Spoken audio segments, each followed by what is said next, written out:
Bonjour, bienvenue dans ce tutoriel. Aujourd'hui on va voir comment réaliser ce paysage montagneux avec un couteau à l'acrylique. Je m'appelle Caroline Lecourt, Taline Lecrérou de mon nom d'artiste, et je donne des cours de peinture au sein d'une petite association. En ces temps de confinement, reconfinement, on fait les défis à la maison. Et le thème de cette semaine, c'est les montagnes avec un couteau en peinture. Je vous montre. Un couteau, rien de violent. Donc voilà. Si vous voulez voir comment j'ai réalisé cet acrylique, et bien c'est parti. Alors pour ce projet, je vais travailler sur ce carnet. J'ai déjà eu l'occasion de faire un test là-dessus, ça m'a plutôt bien plu.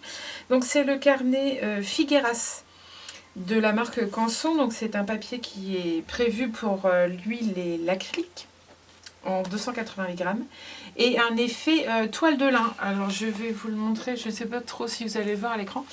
Ça a une texture toilée, hein, c'est un papier toilé et c'est plutôt sympa. Alors pourquoi j'ai choisi ce papier là?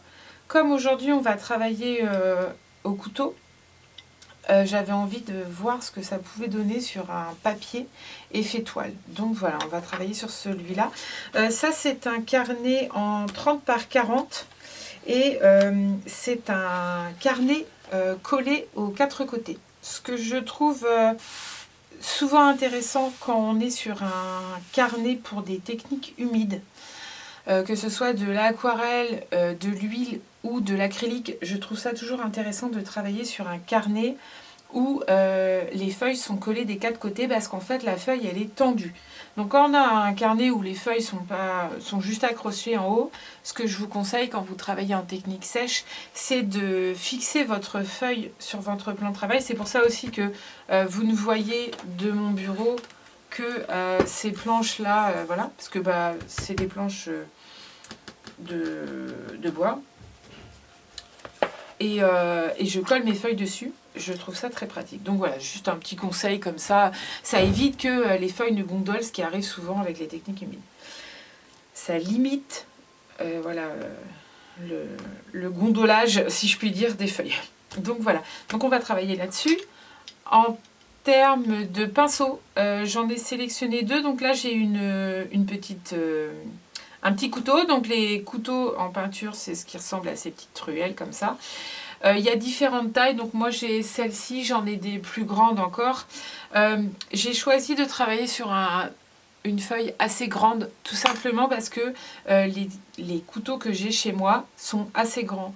Plus votre format est petit, il y a des couteaux qui sont plus petits que ça, hein. Quand le couteau est trop grand, du coup c'est plus difficile à placer sur un petit format. Enfin voilà, en ayant expérimenté un petit peu. C'est pour ça que j'ai choisi un format relativement grand, 30 cm par 40 cm, voilà, ça laisse la place pour travailler un petit peu au couteau. Sinon, j'ai pris une petite brosse comme ça, donc là c'est la marque Raphaël, c'est un pinceau synthétique. Je vous mettrai comme d'habitude toutes les références dans la barre d'informations. En termes de peinture, donc j'ai déjà installé sur ma palette, donc je vais vous montrer un peu ce que j'ai sélectionné comme couleur. Comme d'habitude aussi, je vous mettrai le récapitulatif. Donc nous avons un blanc de titane, un jaune azo citron, un jaune d'or. Bon, celui-ci, je ne sais pas trop si j'en aurais besoin, peut-être pour éclaircir légèrement, mais bon. Un orange vif, rouge-orange vif, un terre de sienne brûlée et un terre d'ombre naturel. Un bleu d'entraîne. Bon, celui-là, ça va être clairement plus pour les mélanges parce qu'il n'y a pas énormément de bleu. Il n'y a pas de bleu foncé dans mon image. Mais ça va me servir pour assombrir certaines de mes autres couleurs et puis pour travailler des bleus clairs. On a un bleu-violet quinacridone, un violet clair et un violet rougeâtre permanent clair. Celui-là, je ne sais pas vraiment si je vais en avoir besoin. Mais bon, voilà, on va voir. Donc ça, c'est les couleurs que j'ai sélectionné. Où est-ce que j'arrive à mettre ça pour que vous voyez à l'écran? C'est un peu serré, mais je vais trouver. Je m'installe et puis c'est parti. On va commencer. Je suis un peu étriquée. Je me suis un petit peu reculée en termes de zoom. Voilà. Et voilà, je vais garder ma palette en main parce que je suis un peu bloquée par les... Je vais peut-être décaler.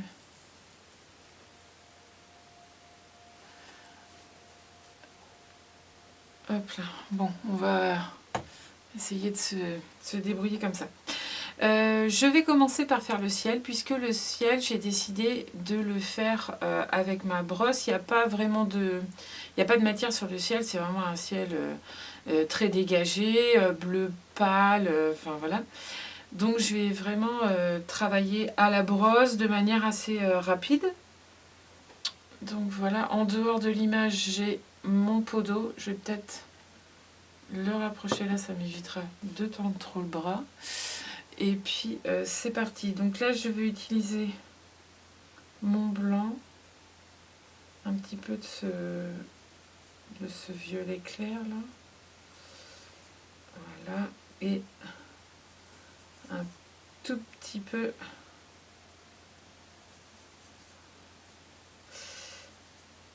de mon bleu d'entraîne. C'était vraiment pour ça que je l'ai pris. Voilà. Et c'est parti. Donc voilà. Est-ce que je fais une ébauche rapide de ma montagne? Bon allez. Rapidement. Voilà. Tac. C'est juste pour marquer les crêtes. Hein. C'est vraiment une petite ébauche rapide au pinceau. Je vous encourage quand vous peignez directement, surtout que c'est un paysage comme ça, n'hésitez pas plutôt que de prendre un crayon pour faire vos esquisses, faites-les directement au pinceau. Tout simplement parce que si vous prenez un crayon de papier par exemple, les mines en graphite c'est dur et vous avez le risque d'abîmer et de faire un sillon dans votre toile. Avec ce pinceau, vous n'avez pas de problème.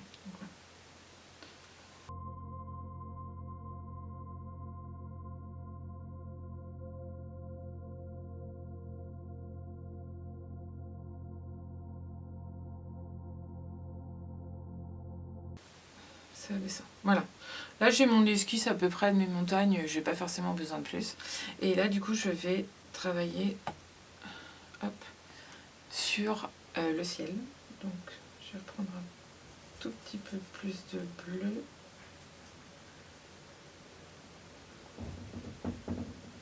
Hop.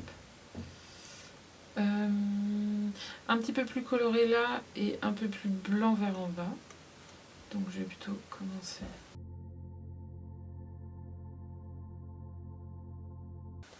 Là, comme je travaille un ciel de manière légère, j'hésite pas dans mes coups de pinceau à travailler dans les deux sens, histoire que j'ai pas de coups de pinceau un peu trop récurrents, mais que ça fasse un petit peu plus fondu.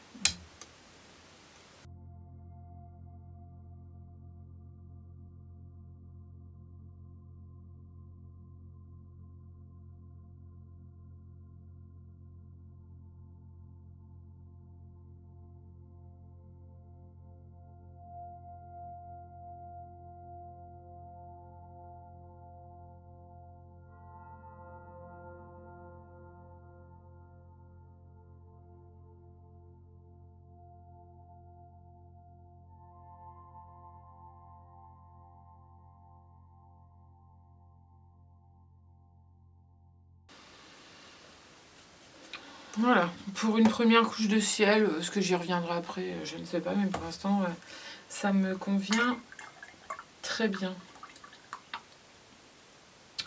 Je vais rajouter un petit peu de blanc parce que je n'en ai plus. Commencer à travailler et ce que je vais faire...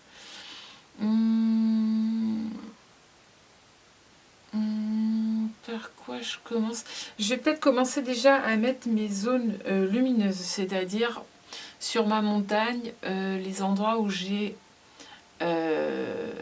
l'éclairage, donc ce soleil un peu couchant ou levant, je ne sais pas trop, mais qui fait des projections très jaunes sur la montagne. Là, ça, je vais commencer à le mettre tout de suite, et peut-être les zones un peu enneigées. Je prends mon couteau, mouillé ou pas, c'est pas vraiment d'importance. Je vais prendre ce jaune d'or là, je vais mettre un tout petit peu de jaune azo dedans.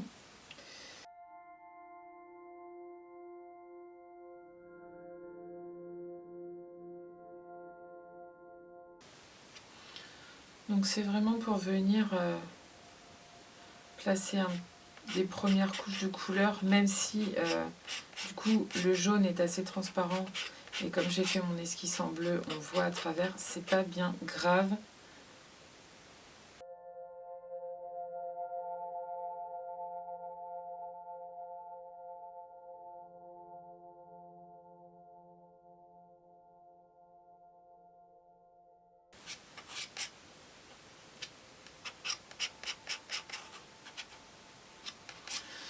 Voilà, juste quelques petites indications, j'ai pas forcément besoin de plus.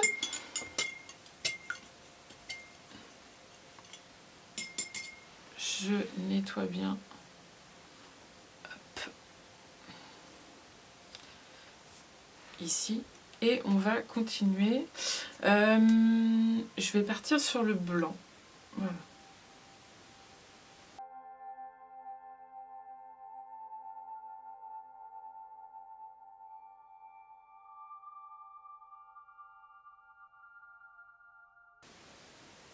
Alors on pourrait se dire à quoi ça sert de mettre du blanc sur le papier blanc, on voit rien. Ça me permet déjà de nourrir un petit peu mon papier. Ce qui fait que quand je vais venir remettre les couches par-dessus, on va moins voir la trame de mon papier. Et voilà, ça me convient. Donc du coup, voilà, je permets de... Et comme mon éclairage est au-dessus et que je suis légèrement sur le côté, je vois plutôt bien la pose de mon blanc. Donc voilà. Je vais continuer en prenant un petit peu de ce mauve là.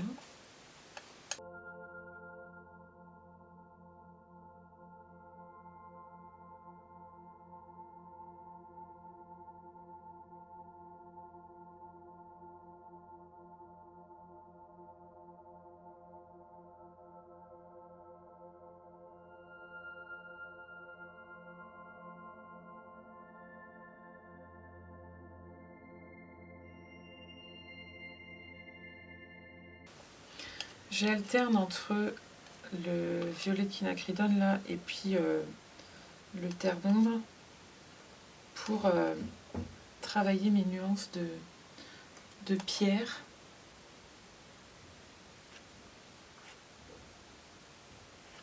Et pour l'instant, je frotte beaucoup, histoire de ne pas mettre trop de matière pour une première couche.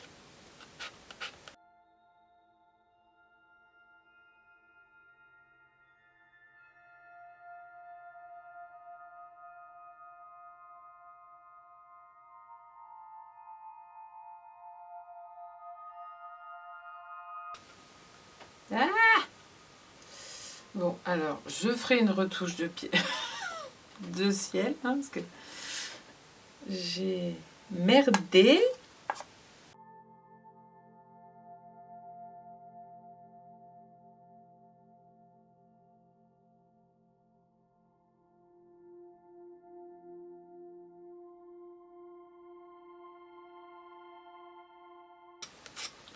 Là, je suis encore sur vraiment la pose des couleurs un peu de base, qui fait qu'il y a pas mal de mélange entre les endroits où j'ai mis un peu de matière, les endroits où je reviens, où ça se met... Mais c'est pas trop grave. Ça me fait vraiment un travail de première couche pour ensuite revenir, et je commence déjà à poser mes premières valeurs pour voir un peu où j'en suis dans mon tracé. Et au contraire, ce mélange qui se fait un peu sur mon papier là, des différentes couleurs, ça me plaît bien. J'hésite pas à gratter à certains endroits quand je veux récupérer un peu les couleurs que j'ai mis derrière. Voilà, bon, comme souvent, hein, au début ça ressemble à rien, alors on se stresse pas, c'est normal. Ça demande vraiment un travail de plusieurs couches et vaut mieux pas vouloir aller trop vite au début et mettre beaucoup de matière parce que du coup on perd l'intérêt. On a tendance à penser que le travail au couteau c'est vraiment un travail en épaisseur, etc. Bon, si on travaillait que en épaisseur, ça nous coûterait tous un bras, hein, parce que le métal de peinture, c'est pas donné. Mais je trouve intéressant, moi, au contraire, de prendre un peu le contre-pied de ça quand on fait de la peinture en couteau. C'est-à-dire que je vais venir vraiment frotter mon couteau. Et là, vous le voyez pour cette partie-là, j'ai dessous une couleur violette assez sombre.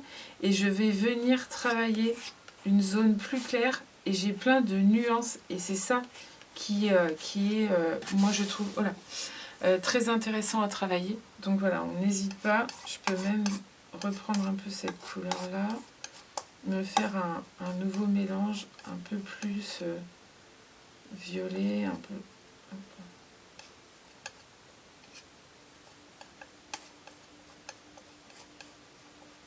Voilà. Et je peux revenir et je viens vraiment frotter.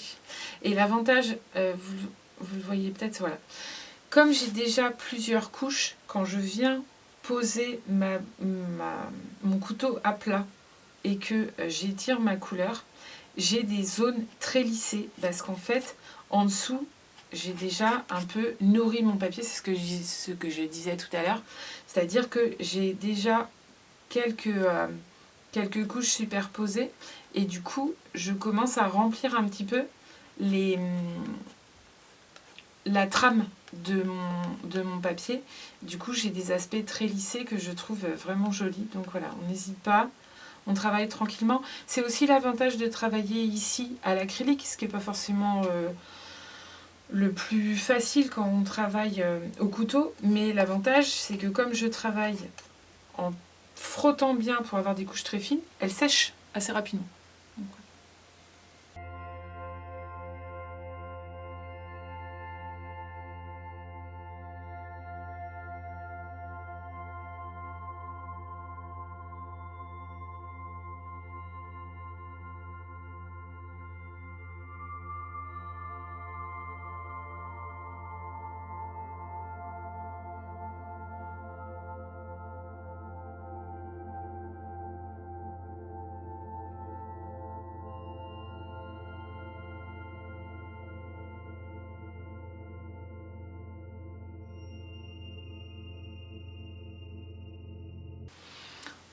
ouais, vous êtes toujours là. Ah bah ça commence à prendre forme. J'étais pas des masses convaincue, mais c'est pas une technique que je travaille beaucoup.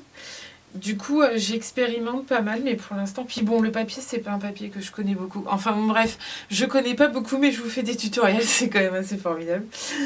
C'est tout simplement honteux. Mais voilà, ça me permet déjà d'essayer, puis de vous faire mon retour, hein, pour ceux qui seraient tentés. Et puis, voilà. Bon, il y a des fois, ça va peut-être foirer, et c'est pas dit que ça apparaisse dans le montage final, parce que c'est toujours très long, mes vidéos. Donc voilà, je suis obligée d'en couper des morceaux pour que ça rentre, hein, parce que bon, moi personnellement j'aime bien les vidéos un peu longues, mais c'est pas forcément le cas de tout le monde, et surtout sur YouTube. Et c'est surtout que ça prend un temps énorme à se uploader sur internet, hein, c'est-à-dire que pour une vidéo de... J'ai pas une connexion formidable, hein, donc pour une vidéo de 30 minutes, il faut 2 heures. Hein. À mon ordinateur et à ma connexion internet pour ne pas se mettre en PLS et voilà, donc du coup j'essaye de ne pas vous faire des vidéos trop longues. N'hésitez pas à me faire un retour aussi là-dessus. Je sais que je dis dans toutes les vidéos, j'ai pas forcément beaucoup de messages, donc n'hésitez pas, laissez-moi un petit commentaire, ça fait toujours plaisir. Et puis de me dire si vous trouvez les vidéos trop longues ou pas. Bon, moi personnellement j'aime bien, mais c'est forcément le cas de tout le monde. Ça me permet de me guider. Donc voilà.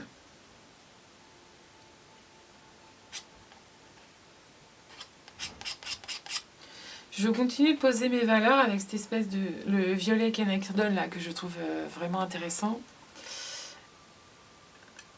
Hop. Bon, j'ai posé ma palette en extérieur, vous voyez pas forcément trop, mais comme je frotte beaucoup, la feuille bouge beaucoup, donc voilà. C'est plus facile pour moi de tenir avec mes petites mélines.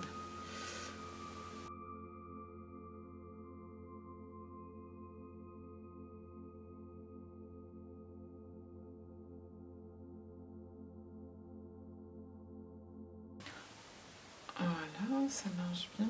N'hésitez pas à chaque fois à checker par rapport à votre image. Alors, petite astuce, parce que là je travaille vraiment en valeur de couleur et aussi en zone claire et foncée. Dans ces cas-là, je regarde mon image en plissant des yeux. Ça vous oblige à voir vraiment les zones principales de lumière et d'ombre. Et du coup, ça peut vous donner des indications sur les zones d'ombre et les zones de lumière à mettre en valeur.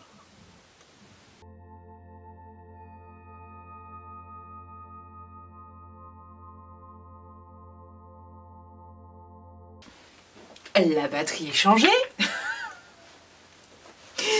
Les espèces de récurrences de cette chaîne YouTube, c'est vraiment n'importe quoi. Et c'est reparti. Donc je continue un peu à assombrir. Alors pour cette couleur la plus sombre, j'ai pris un petit peu de mon bleu intentraine qui pour le coup va fonctionner. Je vais l'utiliser un peu comme un noir. Plutôt que de prendre un noir et de perdre un peu la richesse de mes tonalités, je vais venir faire tourner les couleurs que j'ai utilisées. Le bleu intentraine, je l'ai utilisé ici pour mon ciel et je vais le retrouver dans toutes les zones sombres, ce qui fait que mes couleurs vont circuler et avoir les nuances qui m'intéressent. Alors, je fais attention parce que quand je l'ai mis, je l'ai mélangé avec mon terre d'ombre, une toute petite touche de terre de sienne et j'ai repris le violet intentraine, enfin le bleu-violet, tout simplement pour pas que ce bleu prenne trop de puissance dans mon mélange et vienne contrebalancer avec un côté froid puisque l'ensemble de mes teintes est relativement chaude. Donc voilà, j'ai voulu, même si c'est une zone plus sombre, je veux que cette zone reste une zone chaude. Ça peut toujours être un petit peu compliqué de comprendre la nuance. C'est pas parce que la couleur est sombre que c'est un sombre froid. Si jamais ça vous intéresse une vidéo sur les couleurs chaudes et les couleurs froides, n'hésitez pas à me dire en vidéo. Peut-être un sujet qu'on pourra aborder.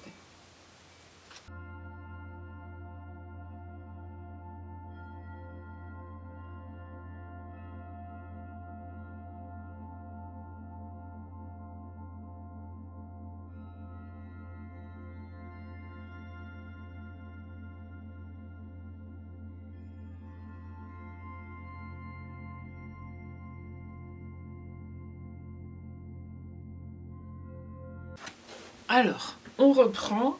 J'ai gratté un petit peu mes petites taches là et juste rapidement, je vais reprendre.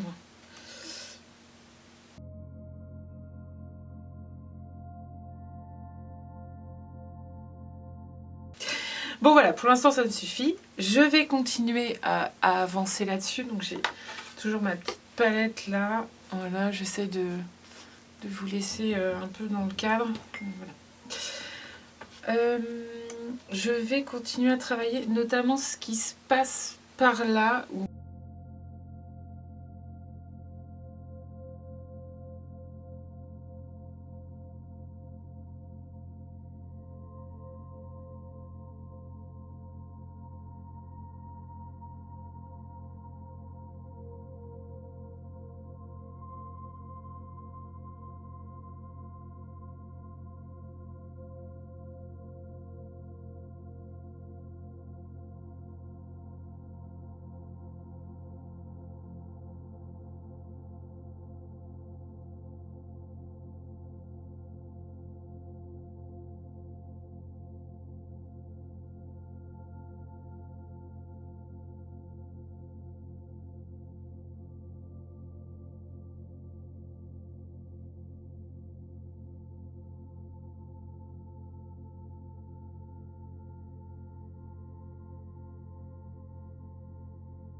Là, j'ai fait une première couche. Je vais pouvoir reprendre un peu. Je me dis que c'est le moment ou jamais peut-être pour reprendre mon ciel. Il y a la petite pétouille là, puis voilà. Je reprends mon pinceau.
Donc là, mon ciel, ça me convient. Je l'éclaircirai peut-être après, je sais pas trop.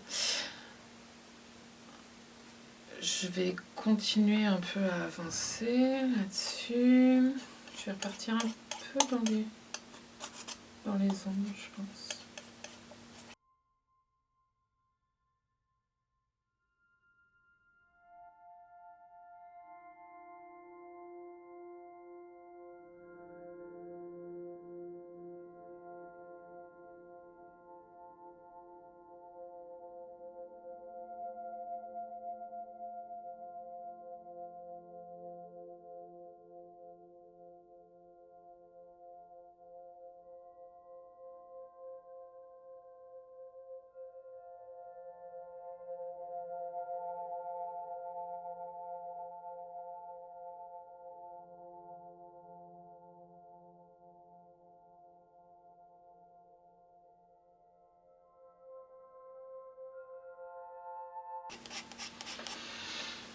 Là, je commence à rentrer un peu dans les intensités en mettant des ombres un peu plus fortes à certains endroits pour venir commencer à...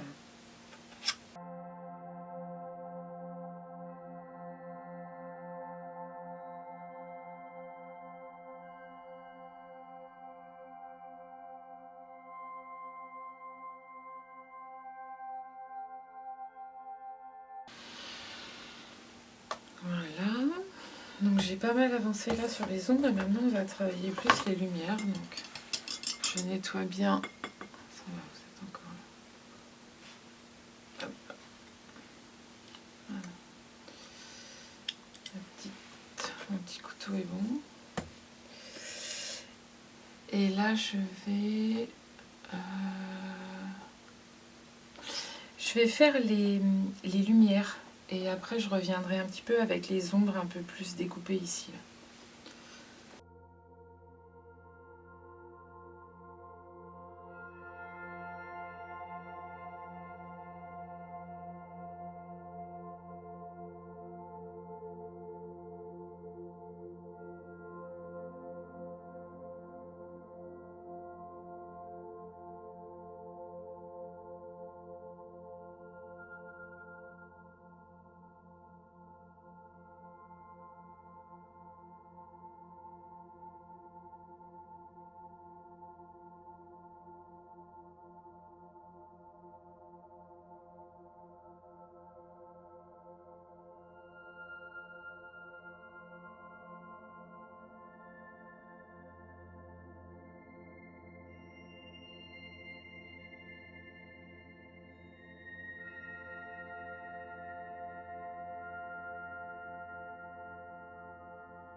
Et ben ça me paraît pas mal. Ça me plaît bien.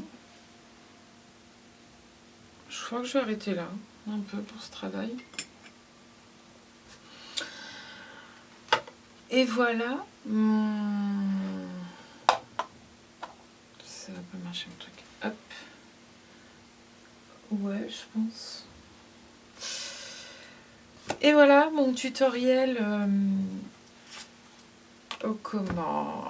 la montagne au couteau. Si ce tutoriel vous a plu, n'hésitez pas à mettre un petit pouce et puis à vous abonner à la chaîne. Et moi, je vous dis à la semaine prochaine pour un nouveau tutoriel.